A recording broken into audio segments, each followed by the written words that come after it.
আসসালামু আলাইকুম ভিউয়ার্স, আশা করি সকলে ভালো আছেন। তাসফিয়া কনস্ট্রাকশনের আরও নতুন একটি ভিডিওতে আপনাদেরকে স্বাগতম।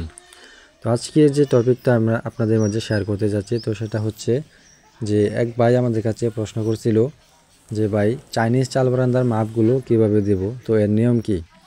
তো আসলে আমরা এখানে যে চাইনিজ চাল বারান্দাগুলো করছি, তো এগুলো মাপ রেখেছিলাম L/4 মেনটেন করে, অর্থাৎ যতটুকু বারান্দা আছে তো এর 4 ভাগের 2 ভাগ মাঝখানে রেখেছি আর এক সাইডে রেখেছি 1 ভাগ।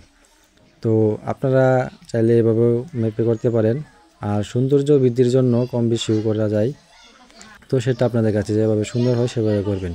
তো আমরা এখানে মাপগুলো রেখেছি L/4 মেনটেন করে, অর্থাৎ 4 ভাগের 2 ভাগ মাঝে রেখেছি আর 1 ভাগ 2 সাইডে দেওয়া হয়েছে। তো এভাবে আমরা প্রায় কয়েক জায়গায় করেছি, তো দেখতে বেশ মোটামুটি সুন্দরই লাগে। তো আপনারা চাইলে এভাবেও করতে পারেন। তো ভাই আজকের ভিডিও এই পর্যন্তই। তো সবাই ভালো থাকবেন, সুস্থ থাকবেন। আল্লাহ হাফেজ।